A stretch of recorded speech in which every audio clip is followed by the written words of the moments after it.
नमस्कार दोस्तों, बहुत बहुत स्वागत है आप सभी का हमारे और आपके इस YouTube चैनल स्मार्ट टेक में। दोस्तों, जैसे कि वीडियो का थंबनेल देखकर तो आप लोग समझ ही चुके होंगे कि आज हम बैंकिंग पॉइंट को लेकर यहाँ पर डिस्कशन करने वाले हैं। अगर आप किसी भी तरह का बैंकिंग पॉइंट सीएसपी कियोस्क संचालक बनना चाहते हो, लेना चाहते हो किसी भी तरह का क्यों, तो यहाँ पर आपके लिए कौन सा सीएसपी सबसे बेस्ट रहेगा, किस बैंक का सीएसपी सबसे बेस्ट रहेगा, आपको स्टेट बैंक का सीएसपी लेना चाहिए या फिर नहीं, अगर लेना चाहिए तो क्यों, और अगर नहीं लेना चाहिए तो क्यों नहीं लेना चाहिए, पूरी बात आज की इस वीडियो में हम डिस्कस करेंगे। तो वीडियो के साथ अंत तक बने रहेगा। साथ ही साथ चैनल पर नए हो तो चैनल को भी जरूर सब्सक्राइब कीजिएगा। तो चलिए दोस्तों, वीडियो की शुरुआत करते हैं। दोस्तों, यहाँ पर सबसे पहले तो बात करते हैं कि यहाँ पर आपको मार्केट में किन किन तरह के यहाँ पर सीएसपी देखने को मिलते हैं। देखिए, पहला तो आपको सीएसपी देखने को मिलेगा पेमेंट बैंक।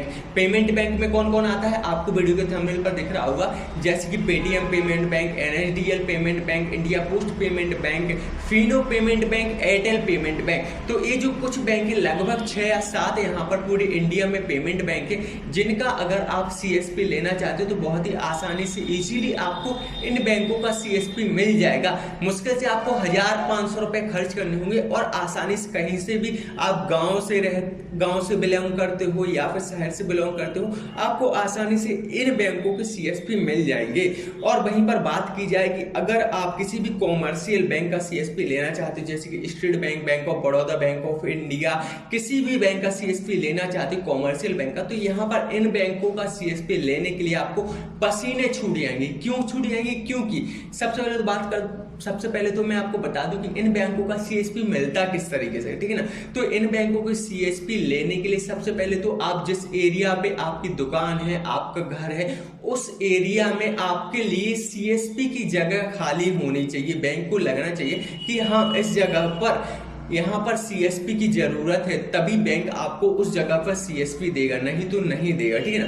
पहली चीज तो ये होगी। दूसरी चीज की, अगर आप किसी भी कॉमर्शियल बैंक से सीएसपी लेते हो, मान लीजिए आपने स्टेट बैंक का जैसे तैसे करके सीएसपी ले भी लिया, तो यहाँ पर आपको इतना ज्यादा टारगेट दिया जाएगा कि भाई जनधन बीमा कीजिए, ये कीजिए, वो कीजिए, नहीं तो आपका सीएसपी बंद कर दिया जाएगा। वास्तव में कर भी दिया जाता है, यहाँ पर धमकियां नहीं दी जाती, रियलिटी में टारगेट पूरा ना करने पर आपका सीएसपी बंद कर दिया जाता है, ठीक है ना। और यहाँ पर दूसरी तरफ देखा जाए तो यहाँ पर सीएसपी देने के लिए हमें इन्वेस्टमेंट कितना करना होता है। तो यहाँ पर अगर आप किसी भी कॉमर्शियल बैंक का सीएसपी लेते हो, स्टेट बैंक का मान लीजिए, स्टेट बैंक की बात कर रहे हैं तो उसी के बारे में बात करेंगे ज्यादातर, क्योंकि ज्यादातर लोग उसी बैंक की सीएसपी के पीछे भागते हैं, ठीक है ना।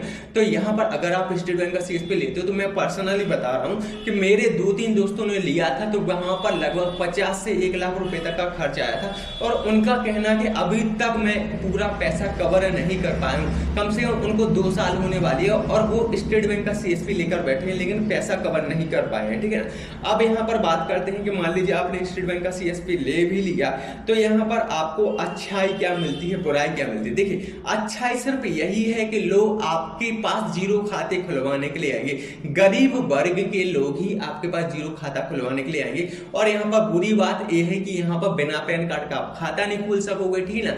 बिना पैन कार्ड का खाता नहीं खुलेगा तो यहाँ पर लोगों को पैन कार्ड बनवाना होगा। इससे अच्छा वो किसी बैंक में जाकर ही, अगर पैन कार्ड होता तो किसी बैंक में जाकर ही खाता ना खुलवा लेते। दूसरी चीज एक कि जो आपको खाता खोलने का ऑप्शन मिलता है, वो खाता आपको जीरो खाता खोलने का ऑप्शन मिलता है, जबकि यहाँ पर बच्चों को ही जीरो खाते की जरूरत होती है, बड़ों को जो 18+ होते हैं उनको जीरो खाते की जरूरत नहीं होती है।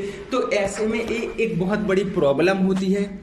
जीरो खाते की कुछ बुराइयां होती हैं, जैसे कि यहाँ पर अगर आप एटीएम लेना चाहते हो तो आपको कोई एटीएम वगैरह नहीं मिलेगा, और ऊपर से यहाँ पर इसकी फोन बैंकिंग, जैसे कि यहाँ पर फोन पे वगैरह ये सब भी यूज नहीं कर सकोगे। तो यहाँ पर कुछ डिजिटल चीजें आपको कम देखने को मिलती है। दूसरी चीज ये कि यहाँ पर आप ज्यादा अमाउंट नहीं रख सकोगे अपने खातों में। और सबसे बड़ी चीज, हिडन चीज, जो कि किसी को पता नहीं होती, यकीन मानिए आपको भी पता नहीं होगी, कि जीरो खाते पर इंटरेस्ट आपको मिलता ही नहीं है। आपको यहाँ पर मैं आपको एक आंकड़ा बताता हूँ। 2020 के सर्वे के हिसाब से स्टेट बैंक ने जीरो खाता धारकों से यहाँ पर लगभग 100 करोड़ रुपए का मुनाफा कमाया था। उनके पड़े हुए बैलेंस के अकॉर्डिंग यहाँ पर 100 करोड़ रुपए का उन्होंने इंटरेस्ट जनरेट किया था। अब सोचिए, यहाँ पर इंटरेस्ट आपको तो मिलेगा नहीं, तो सीधी सी बात है उस अकाउंट में, जीरो खाते में जो पैसा होगा वो किसी भी अदर पर्सन को लोन देंगे आपका पैसा, और यहाँ वहां से इंटरेस्ट कमाएंगे, तो लगभग 100 करोड़ रुपए उन्होंने जीरो खाते से कमा लिए। सोचिए, तो एक बहुत बड़ा नुकसान है। कहने के लिए गरीब वर्ग के लोगों के आप जीरो खाते खोल रहे हो तो पैसा तो सेव रहता है, ऐसा नहीं कि पैसा, हर बैंक में पैसा सेव रहता है। देखिए, जितने भी इंडिया में बैंक है सभी बैंकों के पास पावर ये होता है आरबीआई की तरफ से वो बैंक अप्रूव की जाती है, फिर चाहे वो पेमेंट बैंक हो, कॉमर्शियल बैंक हो या फिर फाइनेंशियल बैंक हो, किसी भी तरह के बैंक हो, उनको आरबीआई की तरफ से गारंटी दी जाती है कि अगर कल के दिन कोई भी बैंक दिवालिया होता है तो 5 लाख रुपए तक का मुआवजा आपको आरबीआई की तरफ से दिया जाएगा। अगर आपके अकाउंट में 5 लाख रुपए तक है तो 5 लाख का मुआवजा आपको आरबीआई देगा अगर कल के दिन दिवालिया घोषित हो जाता है कोई भी बैंक। तो इसलिए आप घबराने की बात नहीं है, किसी बैंक में खाता खुलवाइए, निश्चिंत रहिए। अगर आप 5 लाख से ज्यादा अमाउंट नहीं डालते हो तो आपको टेंशन लेने की जरूरत ही नहीं है, ठीक है ना। तो किसी भी बैंक में बिंदास होकर अकाउंट खुलवा लीजिए। ये तो हो गए स्टेट बैंक की कुछ जरूरी पॉइंट जो कि आपको जानना जरूरी था, ठीक है ना। अब यहाँ पर बात करते हैं कि यहाँ पर पेमेंट बैंक, अब पेमेंट बैंक और स्टेट बैंक में एक कंपैरिजन में आपको बताने की कोशिश करता हूँ। जैसे कि मैंने आपको बताया कि स्टेट बैंक में अगर आप किसी भी पर्सन का खाता खोलते हो तो वो जीरो खाता खुलता है, वो खाता नहीं खुलता है जो कि आप स्टेट बैंक की